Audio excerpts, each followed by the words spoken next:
இங்கே பாருங்க, நான் ஒரு சிஸ்டர் வந்து நான் இப்படி பேசுறது பிடிக்கலையாம்மா, நல்லா பேச சொன்னாங்களா. நான் இப்படி தான் பேசுவேன் ஃப்ரெண்ட்ஸ். இது என்னோட ஒரிஜினல் வாய்ஸ் தான். நான் அந்த மிமிக்ரி பண்ணுறேன்ல அந்த வாய்ஸ் தான். அதுக்கு சொல்கிறாங்க நீங்கள் ரவுடி தானே அப்படின்னு சொல்லிட்டு. நான் ரவுடி தாங்க, ஊருக்கே தெரியும் நான் ரவுடின்னு. உங்களுக்கு இப்போ தான் புதுசாக தெரியுதாட்டுருக்கு ரவுடின்னு. நான் ஊருக்கே தெரியும் ரவுடி.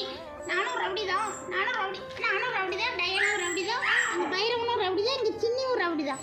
நாங்கள் எல்லாருமே ரவுடி தான். தெரியுமா உங்களுக்கு? இங்கே பாருங்க, தெரியுதா? எங்கள் சின்னி இங்கே பாருங்க, எங்கள் டயனா பாருங்க. டயனா சொல்றி நானும் ரவுடி தான் சொல்றி. நானும் ரவுடி தான் சொல்றி. நானும் ரவுடி தான் பாருங்க. நாங்கள் ரவுடி ஃபேமிலி பாருங்க. எங்கள் சின்னி ரவுடி தான். எங்கள் பைரவும் ரவுடி தான். பைரவா, என்னடா பைரவா, உன்னை யாரா பைரவா அடிச்சா? உன்னை யார் அடிச்சான்னு சொல்லி நான் பார்த்துக்கிறேன். யார் அடிச்சா உன்னைய? யார் அடிச்சா பைரவ குட்டி?